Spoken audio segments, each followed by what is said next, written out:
Code திரைப்படம் நடிகர் விஜய் அரசியல் பிரவேசத்திற்கு முன்னோட்டமாக இருக்கும்னு நினைக்கிறீங்களா? இல்லை அவர் முதல்ல அரசியல் வர்றதுக்கு வந்து எங்களோட சார்பாக வாழ்த்துக்கள் நாங்கள் தெரிவிச்சுக்கிறோம். இதுக்கு முன்னாடி அவர் நிறைய அரசியல் ரீதியாக எல்லா ஒரு படமும் வெளியே வரும்போது அரசியல் ரீதியாக என்னென்னன்றதை அவர் அப்பப்போ சொல்லிட்டு தான் இருக்கார். இது ஒன்றும் முன்னோட்டம்லாம் கிடையாது. இதை விட முன்னாடியே அவர் நிறைய அரசியலை பற்றி நிறைய பேசியிருக்காரு. நடிகர் விஜயால் எம்ஜிஆர், ஜெயலலிதா, விஜயகாந்த் போல அரசியல் வெற்றி பெற இயலுமா? அது கொஞ்சம் இப்போ வரும் காலங்களில் தான் தெரியும். அது அவங்களோட தொண்டர்களை பொறுத்து, அவரோட நிலைப்பாட்டை பொறுத்து தான் அது தெரியும். திரைப்படத்துக்கு வந்து பார்த்தீங்கன்னா விஜய் தமிழ்நாடு வெற்றி கழகம், தமிழக வெற்றி கழகம் கட்சிக்கொடியை பயன்படுத்தக்கூடாதுன்னு சொல்லி கோட் படம் ரிலீஸ்க்கு அப்போ கட்சிக்கொடி வந்து ஒரு மெட்டீரியல், அது எல்லா கட்சிக்கும் ரொம்ப ரொம்ப முக்கியமானது ஒன்று. அந்த யானை சின்னம் இருக்குதோ மற்ற இது இருக்கிறத பற்றி ஒன்றும் பிரச்சனை இல்லை. அவர் தனித்துவமாக தான் அவரோட கட்சிக்கொடியை வந்து டிசைன் பண்ணியிருக்காங்க. அதனால் மற்ற எந்த கட்சிக்கும் இதனால் எந்த பாதிப்பும் இருக்கிற மாதிரி ஒன்றும் தெரியல.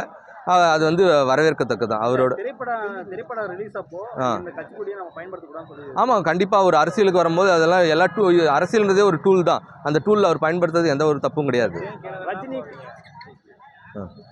ரஜினி விஜயகாந்த், ரஜினி கமல் விஜயகாந்த் விட வந்து ரசிகர்கள் வந்து விஜய் ரசிகர்கள் வந்து அதிகமாக இருக்காங்க. ஆமாம், இயல்பாகவே வந்து விஜய்க்கு வந்து இருக்கிற குழந்தைகள்லேருந்து பெண்கள், முதியோர் வந்து எல்லாருமே வந்து விஜய்க்கு வந்து நல்ல ஃபேன்ஸ் இருக்குது.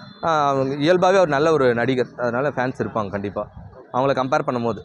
இப்போ வந்து பார்த்தீங்கன்னா இப்போ முதியோர்கள் இருந்து இளைஞர்கள் இருந்து எல்லாமே விஜய் ரசிகர்களாக இருக்கான்னு சொல்லி சொல்கிறீங்க. விஜய் வந்து அரசியலுக்கு வந்திருக்காரு, சமூக சேவை பண்றதுக்காக வந்திருக்காரு. அதே மாதிரி இங்க இருக்கிற நகர பொறுப்பாளர் இருந்து மாவட்ட பொறுப்பாளர் வரைக்கும் சேவை பண்றதுக்காக தான் விஜயை பின் நோக்கி போறாங்க.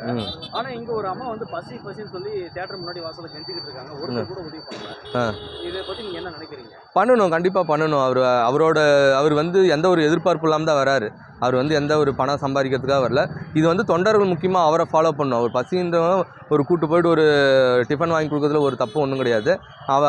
கேட்குற அளவுக்கு விஜய் ரசிகர்கள் வச்சுக்கிட்டதே முதல்ல தப்பு. மக்களுக்காக எந்த ஒரு போராட்டம் நடத்தாம திடீர்னு அரசியலுக்கு வந்து முன்னாடி நிற்கிறாரு. இல்லை, இன்னைக்கு தான் அவர் வந்திருக்காரு. வந்துட்டு அவருக்கு கொஞ்சம் டைம் கொடுக்கணும். நம்ம டைம் கொடுக்காம எடுத்த கௌத்தம்னு சொல்லிட்டு அவருக்கு டைமே கொடுக்காம நம்ம வந்து அதை சொல்கிறது வந்து தப்பு. முதல்ல அவர் மாநாடில் அவரோட கொள்கை கோட்பாடு எல்லாத்தையும் அவர் சொல்லணும். அது வந்து எந்த அளவுக்கு மக்கள் மத்தியிலையும் அவங்க ரசிகர் மத்தியிலையும் உள்வாங்குறாங்களோ அதை பொறுத்து தான் வந்து அவரோட அரசியல் எதிர்காலம் இருக்கும். அப்படிங்கும் போது விஜய் அவர்கள் வந்து தற்போது கோட் படத்துடைய படத்தில் வந்து பார்த்தீங்கன்னா விஜயகாந்த், கேப்டன் விஜயகாந்த் இருக்காரு. அவருடைய படத்துல வந்து விஜயகாந்த் வச்சிருக்காங்க இல்லைங்களா, கோட் படத்துல வச்சிருக்காரு அப்படின்னு சொல்லப்படுது. அப்போ நடிகர் விஜயகாந்த் வந்து இதுக்கு முன்னாடி படம் நடிக்கும் போது அரசியல் ரீதியாக வந்து சமூக சேவை நிறைய செஞ்சுக்கிட்டு இருந்தாங்க.